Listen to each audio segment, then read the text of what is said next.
Good evening, I'm Julie Chen. Wake up, everybody! But first, I cannot. On my daughter's birthday. Disgusting. Anybody want cake? I want to welcome you guys all to my big brother funeral. I can't find an individual to hate because I hate you all. Welcome to Not Game, All Personal. Hey, we are a Big Brother podcast here to talk about all things Big Brother, more specifically the events of this past week, 2 weeks, since we last recorded. Big Brother 26, I'm Nathan. This is Tony. How's it going, Tony? Welcome back to the podcast.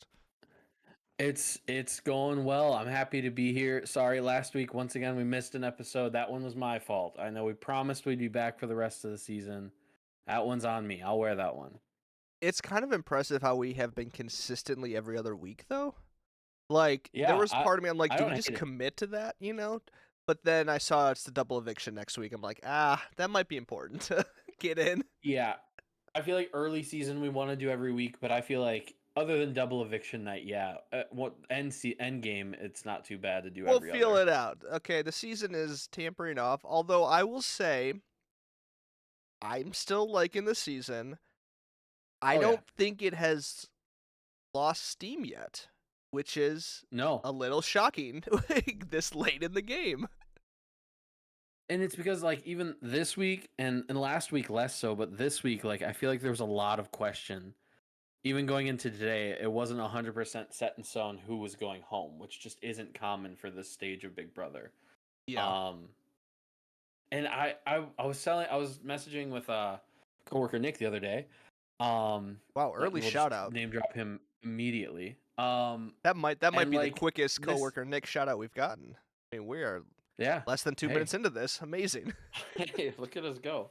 But it's not even like an overly likable cast either, I feel like. It's just the gameplay has been so interesting and Sure. just constantly moving from the get-go. Everybody's playing hard. Everybody's Yeah. doing what they need to do. No, I would agree with that because I mean, you look at the people left. I think if we were to rank like who are our favorite people of this cast, I think a lot of the good ones have gone. To be honest, I think a lot of the likable ones. I think a lot of like this isn't the most likable final. What is it? 7? now? 7. But Mm-hmm. I think I've been saying this every episode we've recorded. I am stunned how every single one of them is playing. And even if we were to rank, like, okay, who's just kind of sitting there not really doing much, even the lowest person on that ranking is still playing more than, the lowest person on any other season. Like, we look at last season, like, there's always, like, 2 or 3 people at this point that are like, okay, they're not even playing. Like, just do something, literally anything. Everyone here is having conversations. Everyone here has won at least one competition. So it's kind of amazing, like that fact alone. And I think, in my opinion, if we're just getting right into why I think this season is so exciting, I think I want to confidently say that like the effects of the AI arena have kind of carried over into this like last minute who's going home. Because I think that was the question. Like, now that it's gone, like, is that going to affect it? And I kind of think it might have, because the past 2 weeks, it was similar situations where it was like Thursday's coming, and we're still not 100% sure who's going home. It's almost like they have the mentality that they have time to make the decision, and so they choose not to. And that's kind of been built into them because for the first 6 or 7 weeks, they couldn't make that decision. And so now they've just learned, like, no, we don't have to decide right now. We got time. Right. Which has always been the case, but for whatever reason, people like to decide often before the veto's even used, immediately after the veto's used, then you have like 2, 3 full days of nothing happening. And so like this has actually given us reason to like want to keep up with the live feeds. And then the other I think factor of this season that I think is very important, and I think this also might be due to the AI arena, perhaps indirectly, but I think it's because the veto has been used every single week, which has never happened. I mean, Julie never shouts out Big Brother stats, but tonight she mentioned it's like historic that the veto has been used every single week. And so I do think like the AI arena and those extra factors did play into that, but also I think like when that happens, it just forces more people to have to play the game. It forces more nominations, it forces more people to have conversations there's so many more variables. So I think like those two reasons have really allowed everyone to get involved in the game this season. Absolutely. Yeah, the AI arena there's more skin in the game. There's more people, like you said, who are being impacted. If that's not something that they carry over and just becomes a mainstay in Big Brother, I am going to be upset because I think it's a super fun it makes it but like we don't have any comp beasts this season. So maybe we're being a little bit too presumptuous because it's just one of those seasons where there's no dominant force. And if there was a dominant force, maybe that would have been more frustrating. But so far, like there's no one that's standing above the rest, and so it's not like that they're benefiting from that. Tucker did for a while. Everybody was fine with that because Tucker ruled, though. Right. I think like that was the best case scenario for like a fan perspective. Like if we're gonna get that person, let's make it someone who is fun to watch, exciting. I mean, like again, I don't see how he doesn't win America's Favorite House Guest at this point. I think he's still got the steam, unless I'd be stunned. Unless Angela really steps it up. But who knows? There's a lot of people rooting for Angela in this HOH competition. That's for sure. Can we just start talking about Angela? I really want to talk about Angela. Just like jump right in. I know you do. Let's get it over with. Okay, well, here's I want to hear your thoughts on Angela because last time we talked on the podcast, that is, we did talk since the podcast was recorded offline. Sorry, listeners, you don't get to hear those conversations. But I had the case that Angela maybe is playing a good game, right? Certainly, her resume on paper shows it as far as comp wins. Social game might lead into the veto being used on her. Since we last talked, we didn't record last week, but the veto was used on her last week by a third person, and she ended up winning a veto this week. So, in your mind, is her game elevated since we last talked, or are you still in the camp that it's circumstantial and it's not really due to her gameplay? Well, I think so. I see the vision a little bit. I do. I don't know if I'd be able to confidently say good player. I think she's not a bad player necessarily. I think she's doing some of the right things, at least socially in the house. I still think that the decisions to save her was never a decision to save Angela. It was to do something else. Except for maybe Leah's. Is that one where it was like, no, I specifically want to save Angela? I can't remember specifically. But I feel like yes, and I think last week it showed her being a part of that decision, like, hey, you should save me because we should take a shot at Quinn. And she was a part, like, I think she pitched that initially, if I remember correctly. So she is doing some things, but I think rarely is it like to save her. Yeah, I don't know. The show seems to be framing it like she is making some moves. I don't buy it. I think that people were already going that direction without it. All right. So not even the veto win this week. Does that add to her stat page, or is that still not enough to elevate her above some of these other players? Well, is she like does she won more than anybody else? It's possible. I genuinely don't know. Well, I know she has 2 HOHs. And then also a veto. Is that it? Let me. Yeah, we'd have to run. That'll take a minute to run all those numbers, so we should probably just. Well, move no, on. it's right here. It's just yeah, 2 HOHs and a veto. That's amazing. I mean, like the only other person. He's won a couple vetoes, and she's won a couple. Mackenzie has won 4, if you include AI Arena. What was the? I only see the 1 veto last week. What is this? What's happening here? Were there 2 veto winners? Week 3. Yeah, I'm trying to understand week 3 as well. What happened that week? Wait, she was the replacement? Is that what I'm seeing? I think she was the replacement nominee. I'm so confused by that. What is all... Oh, she used America's veto. Okay, so she did win that competition. That's what it is. America's veto. Makes sense. That was So she really won. confusing. So she won 2 AI arenas, the veto, and then the first competition that gave her America's. Yep. Okay, Yep. so 4 So comp she's wins. up there too. Leah has only won the 2, I think. Which is Or still, one was the janky veto, so that barely counts. I mean, which is still more than Cam. Like the fact that Cam is sitting there on the bottom with chemo with only 1 win. Chelsea has 3 or as well, 2 HOHs and I suppose an also AI Rubina. arena. So Rubina, chemo, and Cam all have 1 win. So Mackenzie does have the most. And then Angela She's doing and stuff, Chelsea are right and there. if Angela's around, I think there's people she could beat. Just 'cause I feel like we're getting in the weeds too much. I feel like there's people she could beat. I don't think she's bottom of the barrel of the house necessarily. I still think that she's not actually like really a power player in decisions being made necessarily. And making moves necessarily. So that I think that's what's holding me back more than anything.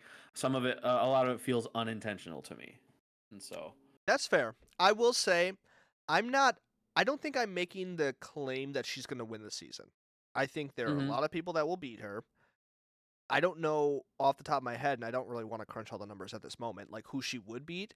I'm just like from a macro perspective, looking at this game from the outside, she is by far within the top 50% of players as far as like who are making moves, who has a resume, and I think like if she gets to the end, she has a significant larger resume than almost anyone in this house. And I think the question is that despite her chaotic energy, or is that like because of it? You know, which I think is the question that we keep going back and forth on, is like how much of it is intentional. And I don't know. I just like am finding less and less reasons to write off that it's unintentional. I think that's where I'm at. I think it can be. I don't know. I feel like there's a chance that the chaotic energy has consistently lowered her threat level to make it so she's still around. But I don't think she's in. And is her unintentionally doing that and that just being who she is? Does she still get credit for that? Tucker's incredibly charming, and that affected the way that people interacted with him in the house, and we give him the benefit of the doubt for that. So perhaps her chaotic energy and the benefit of it lowering her threat level should be given as a virtue in this situation. But I prefer my Big Brother players who are intentionally doing things, and so no, she stinks. Bottom 4% that I've ever played. That's No, that's not insane. fair. She's not a bad player necessarily. I think there's a lot of nuance that goes into like sussing out what's really happening there, because it's an interesting situation and something I feel like we haven't seen a ton in the history of Big Brother. Yeah, I think it's just one of those things where it's like there are a lot of bad players who have stumbled their way into an HOH win, who have stumbled their way into a veto win, right? Maybe have had the veto used on them. But I think like at some point where it's like she wins the first HOH of the season and everyone's like, "Oh, okay, but it's Angela. She's not going to make it far." Right? Like everyone wrote her off because of the way she's behaving. But like when she wins another one and then a veto, I think you have to start looking like maybe that wasn't just a random event that happened, but like there's a trend here. And I think the same thing with like the veto being used on her. It's like it'd be one thing if it would happen once, but the fact like 3 times, I don't know off the top of my head, but like that's got to be the record, right? Like how as far as like 3 unique people. Yeah, it is. I Using feel like I've the seen veto. that.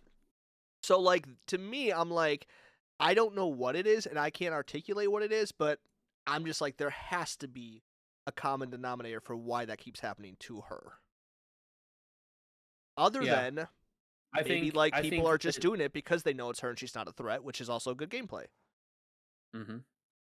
No, I don't. I'm gonna take back that I just gave you because I didn't like it. Yeah, I mean it's an interesting situation for sure. I don't know what to do with all of it. I don't think she's very good, and that's my take, and I'm probably just gonna stick with that because I'm kind of hard headed and I don't like her very much. Okay, well to wrap it up That's then. okay. How many people, you don't have to name them, but like how many people in the house right now do you think have a better resume than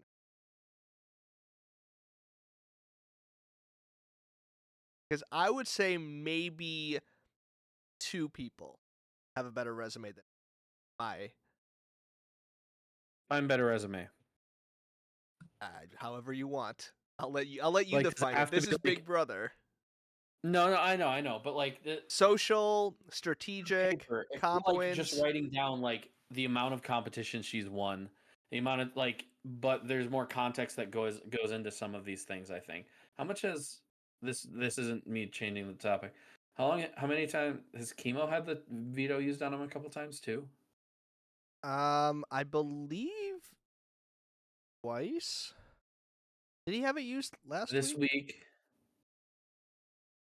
I thought he. No, Okay, just it's only once. this week. Yeah, you would think it's And more. then he won AI Arena once too. Yeah, that's strong resume by Chemo. So he's come Strong up a couple showing. times. I think there's 4 people in the game right now that I see play, and my eyes are playing a better game than she is. Okay. That's why I'm like, define resume, because on paper, yes, she's won more competitions and like she's had but there's so much context that misses with just the paper resume. That's why the person with the paper resume doesn't always win Big Brother. Mm-hmm. You know? Sure.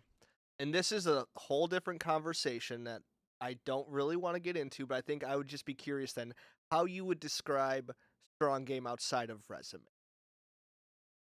You know, because in my mind, I think I'm using them synonymously, as in like Mm-hmm. your strong game is your resume, as in your resume encompasses like everything, being like Okay. comp wins, social game, And if that's strategy. the way that you're viewing it, I'm completely on board with you. And then yes, we're saying the same Okay, thing. great. So she's a top tier player. No, still I'd go 4. I'd go 4 people above her right now. All right, we gotta talk about other people. That's just, she's a fascinating. I mean, I think we can both agree. Like, there is no way like to fully describe her game and what is happening Yeah, oh, absolutely with her. not.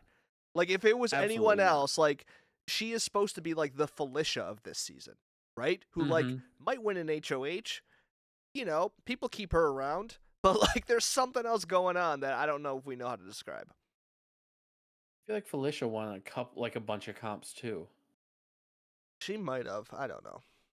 We weren't talking about her like this, and so I'm gonna look it up and throw that in your face if I'm right. All right, well, you do that. I think we need to talk about Leah because I think this was her big week. This was the week of Leah winning HOH. I'm probably the worst week to win it because she doesn't get her HOH room. That's all I could think about the whole time. I was like, that really sucks. It's tough, but it was kind of annoying listening to them complain like they were playing survive, like they were out on an island all week, and it's like, you are fine, I promise. And yeah, getting woken up a bunch of times in the middle of the night to eat ice cream and eat pizza and sing a song, not fun. I'm with you, but they were being a bit dramatic, I will say. But yeah, Leah wins the HOH and then also wins the Jankie veto, which doesn't really help her because she's bad at during the ball game. Horrendous. But you know, I don't know. Maybe it's a comp win she can count on her resume. Who knows? But she pretty much gets her way this week, and it's kind of the one that sways the direction of the game, since her and Angela kind of felt like they were in the middle between these Mhm. 3 trios. So I guess like starting off, like, do you think she made the right decision of like going for the trio of Tikor, Rubina, and Chemo? Absolutely. I think if that trio made it another vote or two, they were going to be just in complete control of the game. Unfortunately, that trio couldn't really win competitions, but they've been at least a part of the decision making for like most of the game since that one move that they made to get out, was it Cedric, that one week? Yeah. Like they've just been, and they haven't necessarily been in the driver's seat. They haven't necessarily been the ones in the most power, but they haven't been in danger really at all. At no point when Chemo was on the block the last couple weeks did I think it was going to be Chemo. Like, that seemed easy to me. And so they were the obvious trio. When everybody in the house is consistently saying the trio, and you know what trio they're talking about, that is not something that you can take into like a final 6 situation. You have to do something to break it up. And so I think it was absolutely the right move, and something to put on her resume, I would say. Yeah, no, I would completely agree with that, especially because I think if you look at the other trio, I don't know if that's as strong of a trio. You know, like these aren't ride No, or die since day one, and I think I as the wouldn't week, call them a trio even, honestly. You're no, talking Cam, Chelsea, Mackenzie? yes, Yeah, yes, kind of, but there's beef there. Like, yeah, I don't even know if I'd consider it a trio. well, I think that's it. I think the past maybe like 2 weeks or so, they've been more aligned, and then kind of started really Mhm. working together as far as like, okay, we need to like there's like no official alliance or anything. Um, but I think that was like kind of the voting block that the House was looking at. But I think even as the week goes on, and maybe we can get into it a little bit, but like you could see there are fractures within those three, and they Mhm. don't have that longevity like the other three had. You know, I mean, like Mhm. Chemo and Tikor, I think were the strongest two of any duo this entire season. Maybe even stronger than like Tucker and Rubino would have been as far as like zero chance we will ever do anything about, like that was a duo that was like never going to be broken up. So, That's no, because they didn't spend time with anybody else for the first 4 weeks. well, yeah, I mean, that's the thing. I think They like spent an entire month attached at the hip. They're gonna be and close. I don't know how much we want to talk about T-Core, but like I don't know. It's hard. Like, I feel bad for her because I think she did have potential in a lot of ways, but you Mhm. look at her season, and I'm just like, what did you do? Really? That was like, Mhm. like it feels like this position that you're in was totally earned by your own doing for the fact of like not even hiding. Like, hey guys, this is my final two, just so everyone is aware. Like, hey Mhm. everyone, oh you don't like this alliance member that's I'm working with? Okay, we'll vote Tucker out. That's fine on my HOH. Yeah, I'll put him up. Like, I don't know. It's just it feels like there was something that could have been there, especially at the Cedric flip. But for whatever reason, this trio is just not really doing it the Big Brother way. They're kind of just very open about it. And so, I Mhm. don't know. In my mind, like, they didn't really seem shocked that they were the targets. And if they did seem shocked, they shouldn't because it's like anyone in the house should go after you. Yeah, and I, you know me, if there's excessive crying and stuff, it just I'm like get over it. And this entire season has actually been pretty like emotional. I feel like for a lot of emotional players, a lot of that stuff has been going on, and it's not the end of the world. And I don't think that crying is necessarily a bad thing. It just gets annoying sometimes. And I one of the things that T Core said this week when they lost the veto, and it actually made me angry, is she said, "Well, God sends his toughest battles to his strongest soldiers," or something like that. And boy, did I want to punch his hole through the TV. I was like, "Are you like shut up? You might get evicted from Big Brother. Boo, freaking who? Get like you'll be all right. I promise." Um, yeah, that was a lot for me. That was frustrating. And yeah, they acted like they assumed that this was never going to be an eventuality, and like you're not that good at Big Brother that you can make it so you're just never going to touch the block when you're an obvious trio like that. Yeah, well, Especially, there's a couple people that would have put them up, I think. sure. I think that and I feel like I've talked about this before, but in any type of these games, like there's like two components you need to have. You need to have like good reads on what's happening, but you also need that ability to sway people Mm-hmm. into making the game go the direction that favors your game. And I Yep. do think like they had half of that. Like I don't doubt that they are good at understanding the dynamics of what's happening, which is why they would sit off in corners and just talk to each other for hours and not interact because like they were very like aware of the dynamics. The problem was they did nothing about that, and I think that's where it's like you do need to kind of have an alliance that's built around multiple personalities that Mm-hmm. I don't know, like benefit each other. Where I think they were like Chemo and Tikor were two similar people, and they have had very similar games where they're just kind of that quiet person that's observing. And the problem is when they give that information to the other person doesn't do anything with it. Like you really need someone like a Tucker or like a Quinn or even like Mackenzie, like someone who is actually gonna I think Mm-hmm. one win things, but then also not be afraid to like make those moves. And so I don't know. I think like they're just like two similar personalities where that was never going to happen with them. Yeah, I think it's absolutely fair, and I think that genuinely they were playing strong. Like they weren't playing bad games necessarily, but yeah, like you said, you can't just sit around and hope that everything's gonna end up being fine like that. And when you're obviously together, yeah, just some things like that that could have been done better. Um, that being said, I feel like moving on from T Core a little bit, if that's all right, Yeah. and but still like in the same neighborhood, just going to chemo. I feel like the dude set up like honestly pretty well at this point because he keeps getting saved. He keeps like nobody seems to want like he keeps getting put up, but nobody seems to want to send him home. At no point did it feel like when it was him and Rubina did it feel like it was going to be him to me.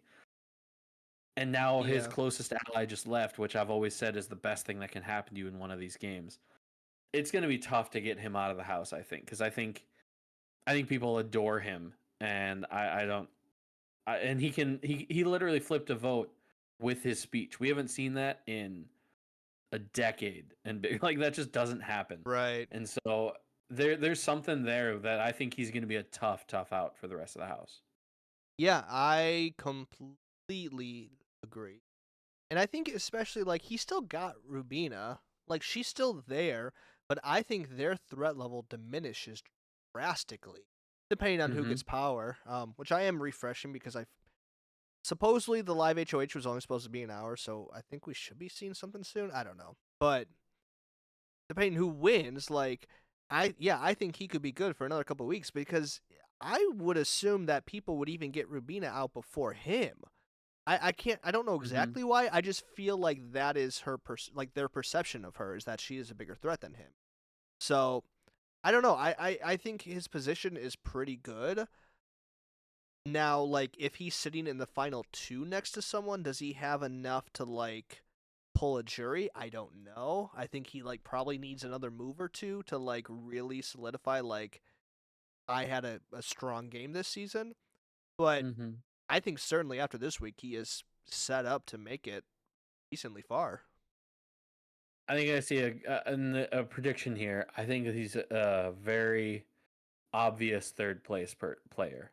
I could see that. Where you take him all to that point, and then that point is like, I'm gonna lose the game to chemo if I take him to final two because everybody in the jury adores him, and so that's where you boot him, and maybe win because of it. I don't know. We'll see who else is there, but that seems like his story to me.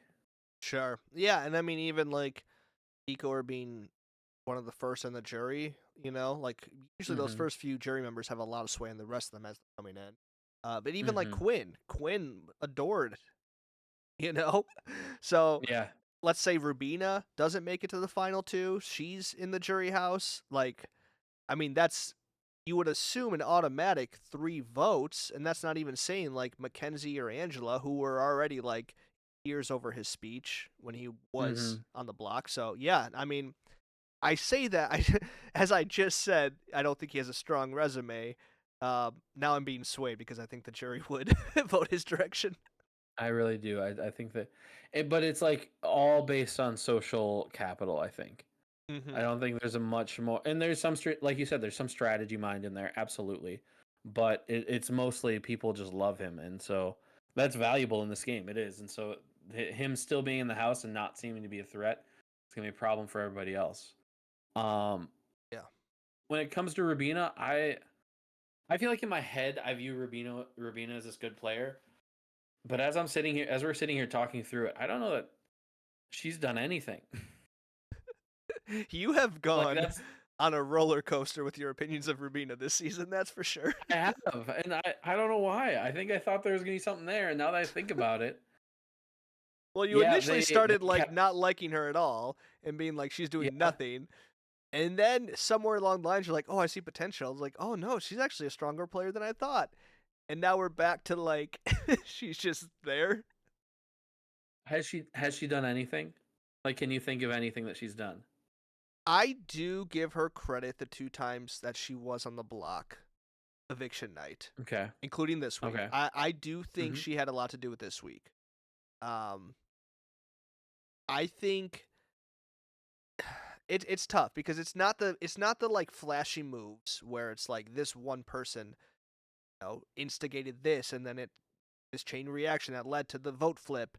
But I think she does have that social game where she, like several times this week, did point out the relationship of Chelsea and T-Core. Like she did point it out. She pointed out the relationship of Chemo and T-Core. Like, so I think her game is far more social, but not even like the typical social game. I think it's just like a lot of little moments that are built up. And I think it might be similar to Angela in the sense where the argument could be made that she's just benefiting from the events that are happening. Of like, oh, she stayed this week.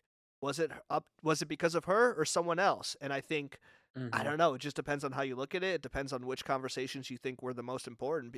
But I give her credit because she is having them as opposed to, I mean, I know we just talked about it, but like Chemo, like I think she is actively playing the game more than he is.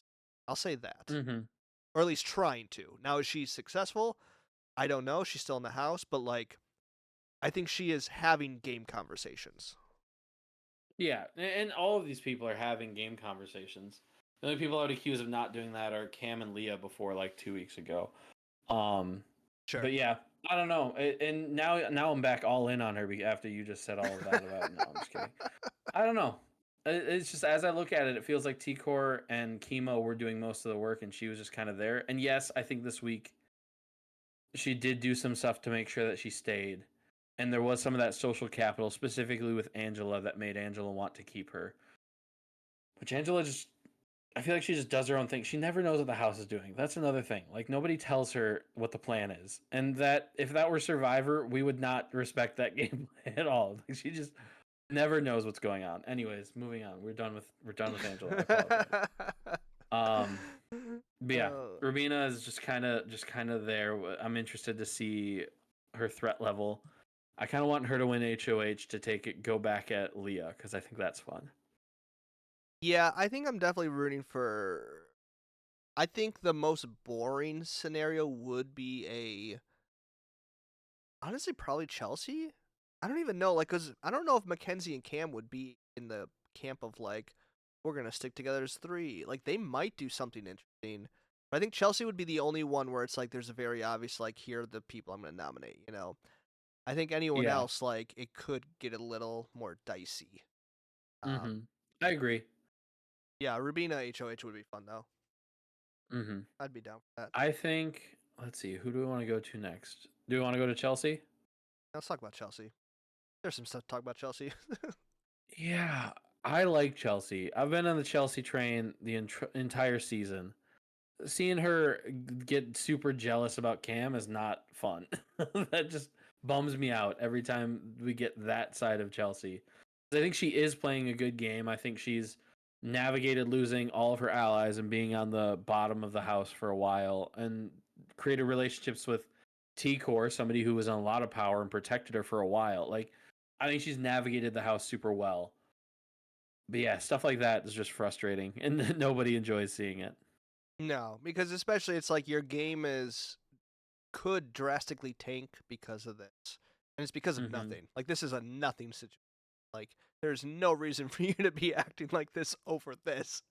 And yet, here we are. But I guess, that for the game, I guess, right? Like, you get people living with each other for so long, like, that happens. Yeah, you get sick of people. They are living outside, and like I said, it's not like they're sleeping on the street necessarily. Like, it's a pretty cushy setup, but they are being woken up multiple times at night to do things, and they're exhausted, and that's clearly showing in the way that they're just living their lives. So that's happening, and so that'll just make somebody piss you off real quick. So that's just how it goes. Yeah, I think I'm just so curious. Like, if she doesn't have power this week, well, I think it's interesting on two parts. I think the first part is she doesn't appear to be a target yet for a lot of people, even though I think she should be. Like, it feels like other names are still being thrown around more than hers. When I'm like, guys, look at Chelsea here, because I agree with you. I think she's like still maybe top of the list as far as like power rankings go of like people left in the house. I mean, like, she's got it, you know, and she not only does she have the current resume, but like I think she has the ability to keep going. And I think she has another move or two in her, as opposed to a lot of people in the house. But that's where I'm confused. I was like, why is nobody saying her name? Like, why isn't she more of a threat? You know? And so I am very curious to see now that another person is gone who would have had her back. Mm-hmm. You know, like how strong is her relationship with Mackenzie? I don't know. That hasn't really been tested to its full potential. Yeah. So it's really just Cam, and if we're burning bridges with Cam, I don't know. Like I'm just so curious to see how this next week goes for her. Mm-hmm. Yeah, I mean the show showed Leah kind of starting to want to take that shot using the janky veto, but she obviously didn't do that. Um so I think her name is being tossed around, and I think it's because she had so many people on both sides of the house. But I think she also gets some benefit from T-Core getting out, that her threat level lowers a little bit, because now she doesn't Perhaps, have yeah. somebody protecting her that way. And so, yes, whether or not Leah was actually going to use the janky veto if she completed the knock down the bottles or whatever, I don't know. I haven't watched the feeds or anything close enough to really know anything like that. But if she had, I mean, there's one, maybe two people that were looking to take that shot. I don't know that they will be now. Mm-hmm. One thing to pay attention to now that T-Core's out, that was the second of your draft pick that's out of the house. So we're back to we're even in the sense that we both have someone in the house. I have Chemo. Okay. You have Chelsea. So who do I have? I don't even remember. You have Chelsea. So you had Cedric, T-Core, and Chelsea. I had Brooklyn, Joseph, and Chemo. So Cedric went out a week before Brooklyn, so that put me up by 1 week. But then my Joseph went out 2 weeks before T-Core, so now you're up by 1 week. So if Chelsea goes home and then Chemo goes home the week after, we're tied. Our averages are the same. So I need Chemo to, or obviously if Chemo goes first, then you win. Weeks. By 2 weeks. If Chemo can last 2 weeks longer than Chelsea, then I win. You're so going that's down. so that is the only scenario where I win. Any other situation, if Chemo goes first or if it's by 1 week we tie, yeah. So that's so I'm really hoping that It's dangerously close. I mean, basically, so like if Chelsea goes home this next eviction and then Chemo just survives the double, then I win. That's it. So that's what I'm really hoping for. Yeah, true. Very true. Oh, but yeah, I think that's it for Chelsea. All right. Who else do we got? Mackenzie? Mackenzie? Yeah. I still think she is really rising up on my power rankings. I don't know. Same. I feel like this Talk about kind of having a story. Yeah, like it kind of came out of nowhere, and it's someone who I think like this week, despite not having any official power from like competitions, like she really had a lot to do with the eviction conversations. I mean, she was really a central player in like the game that was happening, which hats off to her because like she did it in a way that I don't know, like, because I think like that could be a bad thing, right? If you're like putting yourself in the middle too much, but like she did this in a way where I don't think anyone is going out of this week looking at her as more of a threat. I think if anything, like she just was able to be involved in what was happening, and I don't know. I'm just like very impressed that she's like really adapting to the game that has been given to her. I got a question for you that just popped into my head. Okay. Would so say we were gonna try to find a comparable game to Mackenzie as how she's played it to this point. Mm-hmm. Do you think she's played a similar game to Taylor? Taylor. Oh, that's interesting. That's interesting. Like it's less loaded because there was like the bullying stuff with Taylor and that stuff, and Sure. she found an alliance after that, and that was a huge part of her story through the season. But like just the beats of the like very early a target, close ally goes home right away, which didn't necessarily happen with Taylor. But then just slowly but surely finds her way into a position where she's helping make decisions and helping choose what's happening. Yeah, I don't know. I it don't seems I like a don't hate comparable that. arc. Yeah. Yeah. I think it's interesting because I think a lot of people would say that like Mackenzie has more when it comes to like competitions and whatnot. Mhm. But I think like we forget like Taylor did win 2 HOHs and I Mhm. think like a veto or two. So even Yeah. that is pretty similar, you know? Like without the AI arena, I wonder if Mackenzie would win in other ways or Mhm. I don't know. That is I've never thought about that comparison, but I think there is something to it, you know, because I think if you remove the bullying storyline of Taylor, which I don't know, like I don't think really should have much to do with like how good of a player she is. I think that's just kind of like No. separate to like this story arc. But I think if you remove that, it is rather similar, you know, of like Mhm. Mackenzie really being on the very bottom. I mean, like supposedly her number one ally goes home first, number one, you know, if you think that's Matt. Um, and then she's on the Well, block week for 4, she's sitting there having conversations like, "Man, it's weird that there's no alliances in the house." Like, just right. that's an. Yeah, and I think, but then I think that's even interesting because like I don't even know if like Taylor was ever like clueless like that. You know, like I think No. she wasn't in the alliances, but recognized Yeah. that they were there and then kind of formed. So it's fascinating because in some ways I would say like Mackenzie has a stronger game, but in other ways it's more of like the lowest that Taylor was, Mackenzie was even lower as far as like Mhm. bad gameplay. Yeah, yeah, yeah. Absolutely. I like that though. I like that. But no, she's up there. I think she's got a real shot at going far and potentially even winning. If I'm being honest, like I think Mhm. right now I'm still viewing her and Chelsea probably as like the top two on this season. Yeah. Yeah, that's where I was at when I looked at the 4 people that I said had a better resume than Angela. Those are the first 2 easy for Okay, so me. then who are the other two? Is it Well, Leah? Rabina, and then I thought about it more, and that I was like, well, when I really think, because even at the beginning of this episode, I was like, oh, Rabina, yeah, she's playing a good game. But as we were talking, I was like, wait a second, what has she actually done? And so that shift happened live for all of you. So I hope you enjoyed that. Okay, so Angela moved up. Chemo would be the one, You think the third. Chemo is playing a better game than Angela? Yeah, That is fascinating. yeah, Despite us going off and off on how him and Tico are just sitting around in rooms and don't yeah, don't make anything happen. yeah.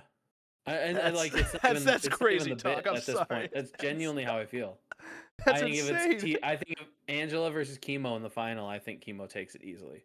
I And mean, it's just I would looking at this agree with jury. that. I would It's agree just with looking at that. this jury because the I, goal is to win jury votes, right?